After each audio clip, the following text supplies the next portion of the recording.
What's poppin', everybody? It's your favorite tomboy Barbie, CoCo, Louie, and thank you for tuning into the Louie Chronicles. And today I have the absolute pleasure of having author Ashlyn Mason sitting with me. How are you? I'm good. I'm happy to be here. I'm so excited.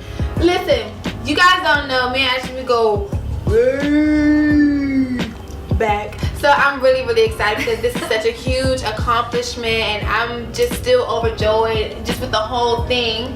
Before we get into that part, we're going to start with the game because everybody knows I love games. Okay, I like games. Okay, so this game is called One Has to Go. So I'm going to give you, a plethora of selections and you tell me which one has to go. Easy enough. Okay, we're going to start off real smooth and light. Summer, spring, fall, or winter? Winter. Gotta go. Okay, you don't like coats? No. I'm surprised I even have this one. Okay. You know I didn't wear jackets. This is true.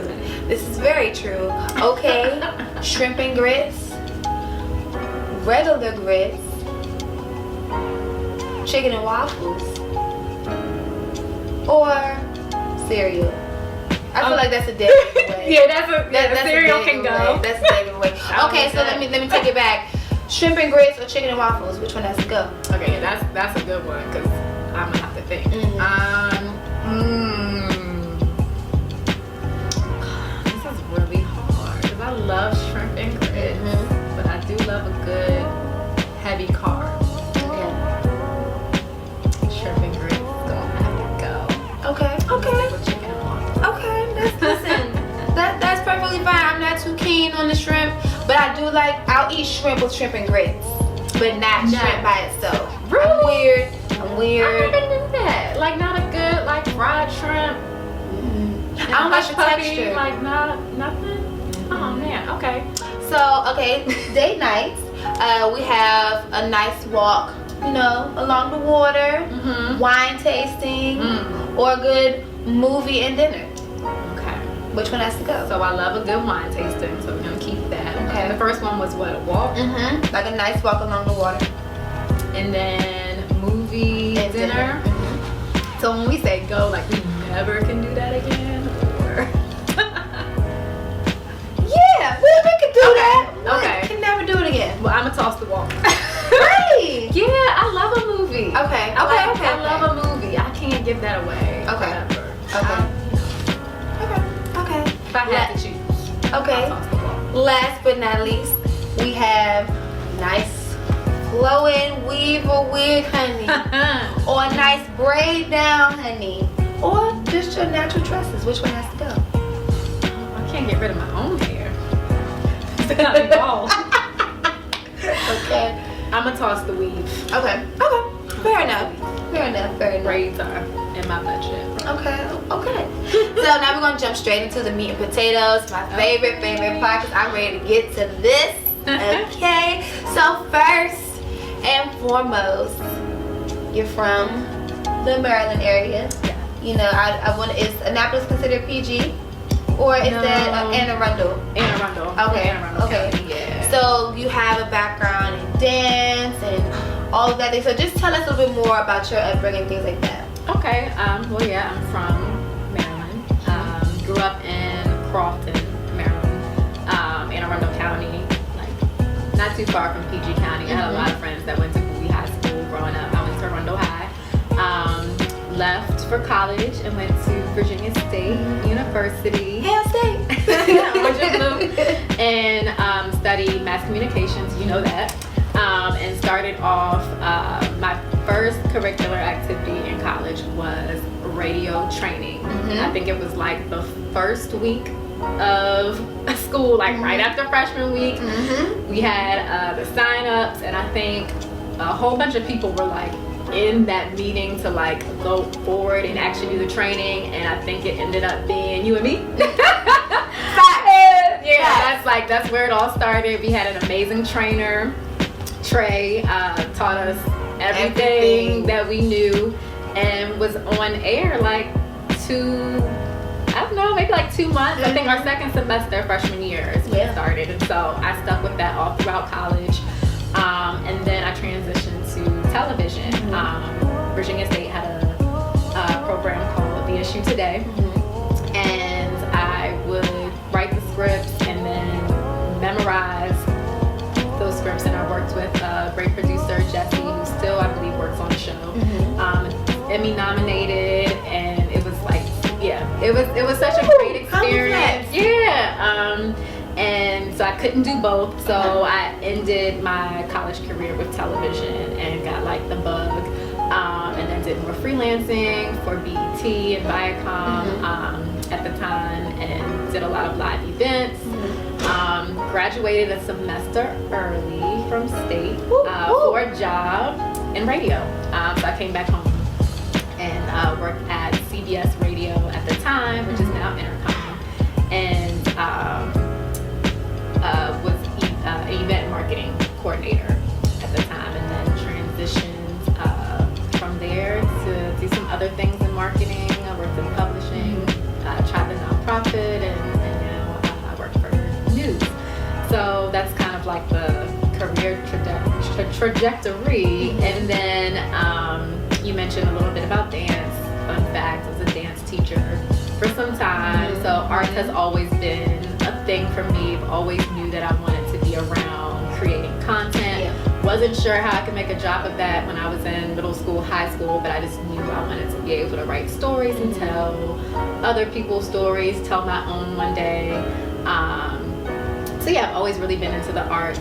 And then a lot of people that know me personally know that I've always written poetry, I've always kept journals, but I never really thought to share a lot of it, because I mean it was for me, but I would let some people read some things, and I would get questions like, when are you gonna like share this, or when are you gonna do more of this? And I guess maybe like one day a couple of years ago, I was just going back and reading some journals and thought like, I think I'm ready to do it. And it's kind of frightening to like put yourself out there and be vulnerable with people you don't even know, let alone people you do know sometimes.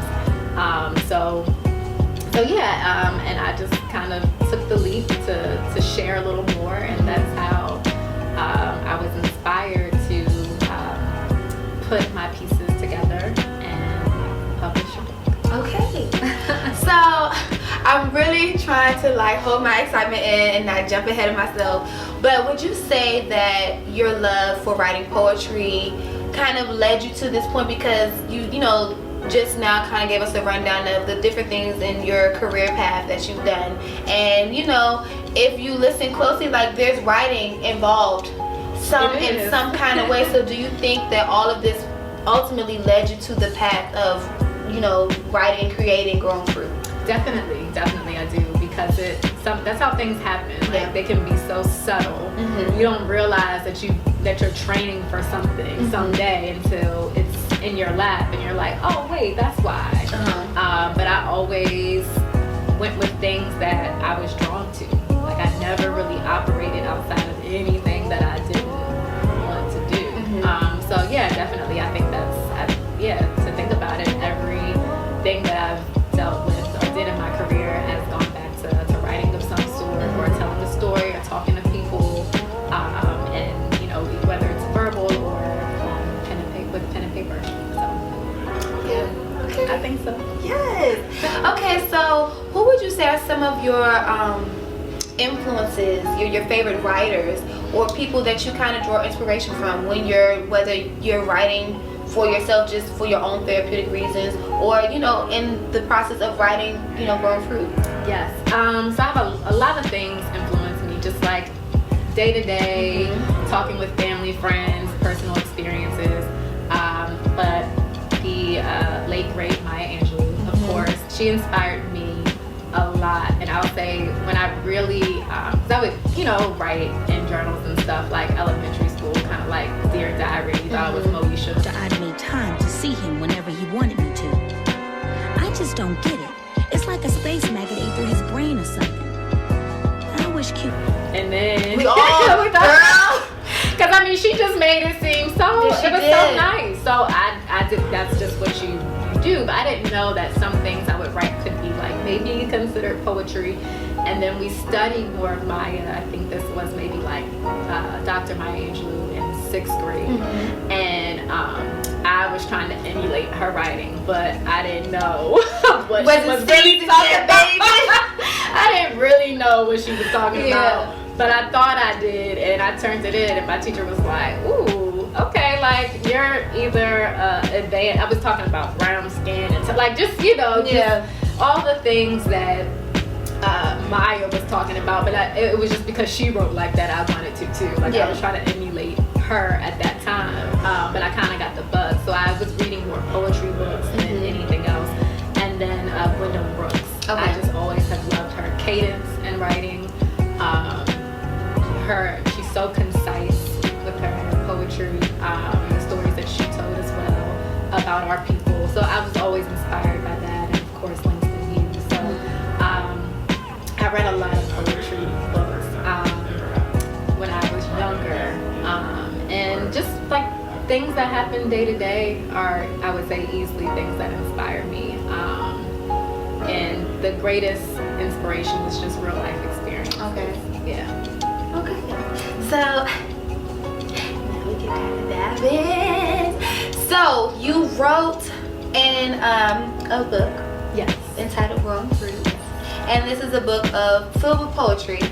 Now, first, what made you want to write a book of poetry and not like a novel? Before I go anywhere else, like what made you choose this particular style of writing? Okay. So for this, I wanted something short and sweet, and I had been sitting on a lot of poetry that I had, and kind of going back to what I was saying earlier, just like reading through those journals, there were stories in each poem, and I started like picking out the ones that still spoke to me. Like I remembered exactly why I wrote that. I remember where I was when I wrote that, and then I started like flagging them, and it was going back to journals from like 2010, and then they were telling stories. Like I was like, okay, well let me put this in an order, and it just kind of like it just naturally progressed to that. Like I didn't wake up one day and was like, I'm gonna publish a book. It just was like I'm reading through this as if it was a book that I didn't write, because sometimes you don't remember everything that you write, but reading it, I was reading it like it was the first time. And so it told a story of its own, and then I just kind of kept going with it and played around with the orders, and then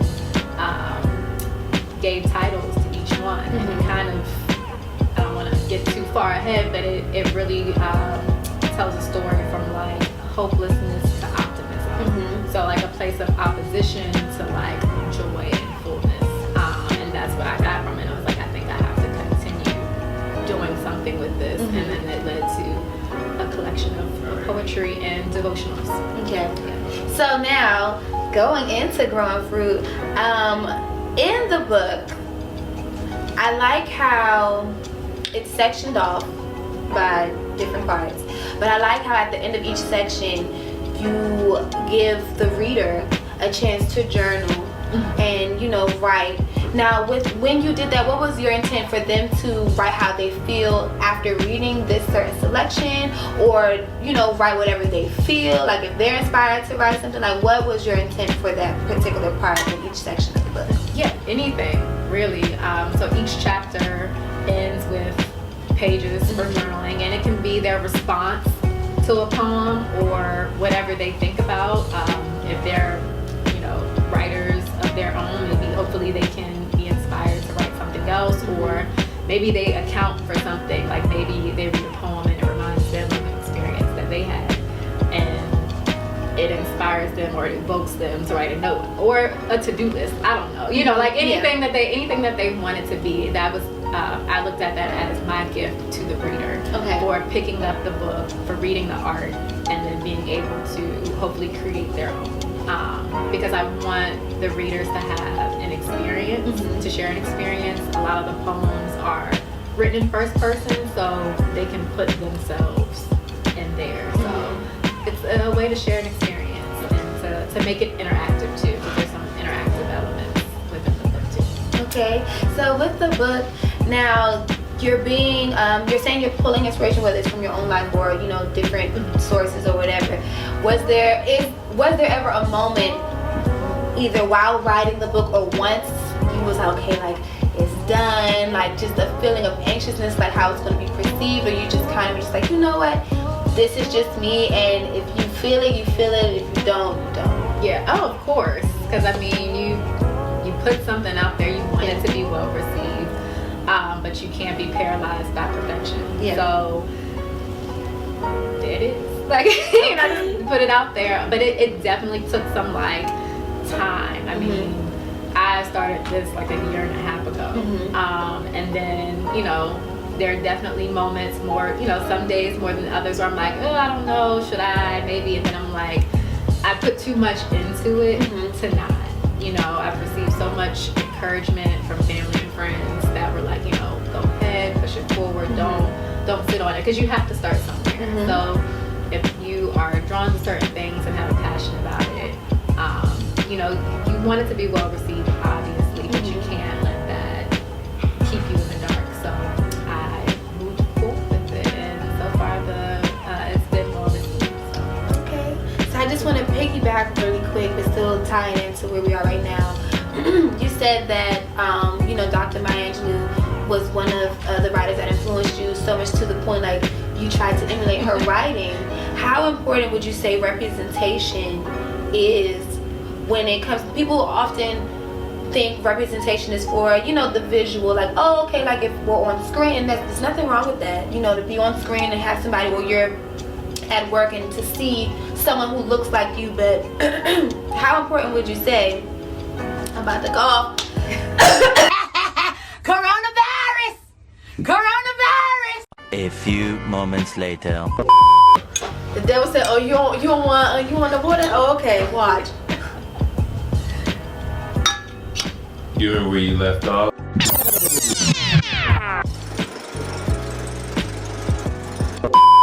Okay, so I just want to piggyback really quick on something and then tie it back to where we are. So you said that Dr. Maya Angelou was one of your the writers that influenced you when you were younger, so much to the point that you wanted to emulate your writing like her. How important would you say representation is? And a lot of times people think representation is just a visual thing, like, you know, if we're in an open setting and seeing someone who looks like me, or if I'm looking on TV seeing actors who look like me portraying parts like me, and that's perfectly fine. But in writing, you know, how important would you say representation is? And do you see yourself as one of the people that will be soon looked at as a figure of representation for young Black men and women? Okay, so yes, representation is huge. And you need it in every facet, you know, in education, teachers, writers, doctors,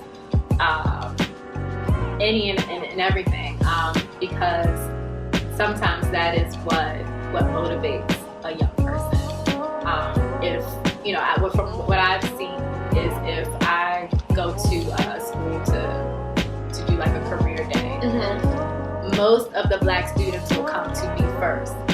They may not necessarily be interested in like the work that I'm doing, they may have some, but they feel comfortable coming to me opposed to maybe someone else. And I think that's largely due to representation. So yeah, it's not just visual, it's being present, it's knowing that there's different point of views and voices that another person can relate to, and that comes in every shape. And I would like to think that yes, I think that we actually are that already, and it doesn't necessarily have to be on a huge scale, like, you know, millions of followers. Like you walking in a school is representation, or when students come here and do a tour and they see you, that's representation. You know, me being in the company that I'm working for, and, you know, someone shadowing, that's representation. So wherever we are represented, and I think that we have that responsibility to make sure that we are vocal and sharing the things that we do, so that another young person can look up to see like someone in my community is doing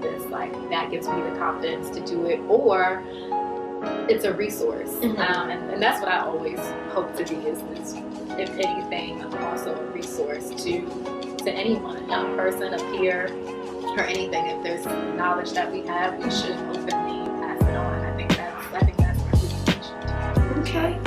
So in the book, and you also had said when you were first talking about it, that it talks about different stages, or it takes you through different stages. So the book opens up with queen size, and then it trails along to something called rage. And in my mind, as I'm reading this, to me, the way I took it, and correct me if I'm wrong, I took it like the different stages of the different mindsets of a woman, you know, dealing with whomever her love interest may be, or the woes of her life, if you will. So what are some of your favorite pieces? Because one of my other favorite pieces also as well is people.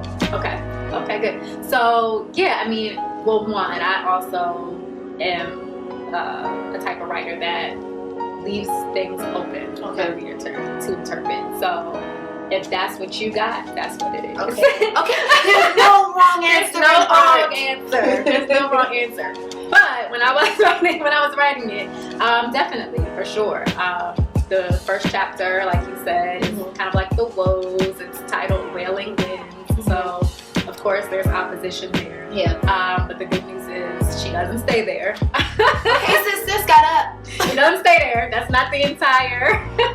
But yes, definitely with queen size, it's kind of like the start of a woman noticing that something's quite not right, that she's not quite herself. Yeah. Then you go through like the different emotions, and the next chapter, you know, moves on to something else, and so on and so on. But as you continue to go through it, it gets lighter. You know, there's pieces of self-reflecting, coming back from an insecure place, feeling whole and learning to be thankful, practice gratitude, because that's a healing mechanism. When you can be grateful for things that opposed to being troubled over something, it, you know, brings you into another place of wisdom, discernment, all those things. So definitely the first piece is opposition, the woes, but it gets lighter. Okay. Yeah. Yes. So really quick before we wrap up, we're going to play one more game. Okay. And it's called Your Last. Okay. So basically, I'm going to just ask you a series of questions, and then you just tell me what that answer is. Okay. Okay. So the last vacation that you took. Barbados. Ooh, how was that? Oh, girl, I got an eye infection. You did it wrong. Ooh, I couldn't see. What? Beautiful island, but yeah, it was an interesting trip. We we missed our connecting flight because the airline, I won't call them out, but they didn't do right by us. So we went to Trinidad, we went to Miami, Trinidad, and Barbados. Okay. So, you know, 3 countries in a day. Okay. But Barbados is a beautiful country. I just had an eye infection. I know. It was tough. But that was my last vacation. Okay. Besides growing fruit, what is the last book that you read? The last book I read was, well, I'm still in it actually. The Politics of Jesus. It's a good read. It's a very intellectual read, but it talks about Jesus as a role model, and it's insightful. It's insightful. The title can be a little misleading because you don't think of politics, especially in today's time. But it's a positive. It's a positive read. And before that, what was I reading? I think it was Becoming. Yeah, it was Becoming. That was the last book that I finished. Okay. Becoming. Okay. The last piece of advice that you gave. The last piece of advice that I gave, it's probably to my little brother. Just make good choices. That's all we want. It's always make good choices. But I'm trying to think. I can't recall anything else right now, but that probably was it. Okay. Okay. The last oldie but goodie song that you listened to. Ooh, Summer Breeze. Makes me feel fine. Flowing through the jasmine in my mind. Woo, no. That's a favorite for more reasons than one. Jasmine. But Okay. gotta shout out to Ozzy Brothers too. I love the Classic. Ozzy. Okay. Love the Ozzy, yes. Oh, Last one. okay. The last piece of dessert that you made. I went to Ted's Bulletin Okay. on Friday. Yeah, last Friday. I had 2 Pop-Tarts. It's okay. Their brunch is really good. That's what I hear. They're brunch. I went for lunch. We can do Yeah. that. We should make that happen. But they had some more Pop-Tarts. Okay. And then the maple. Okay. Very good. I ate both. Okay. And last but not least, the last person you said I love you to. Mom. I just got off the phone with her. Shout out to Mama. Yes. Hey, Mom. Yes. Okay. So really quick, just let everybody know. Number 1, where they can get growing fruit. Number 2, where they can find you, and anything else you want to sprinkle on in for the people. Okay, perfect. Well, this is growing fruit. You can get this at barnesandnoble.com, or you can go to ashlynmason.com and buy it straight from there. You can find me on Instagram at Ashlyn Mason. Actually, you can find me on all platforms. Ashlyn Mason on Facebook, Twitter, and Instagram. Really easy to find. But the title of the book is Growing Fruit. It's a poetry and devotional book about faith, love, and relationships. Yes. And you guys can follow your favorite Tomboy Barbie on Instagram at the CoCo_Louie. That's THECOCO_LOUIE.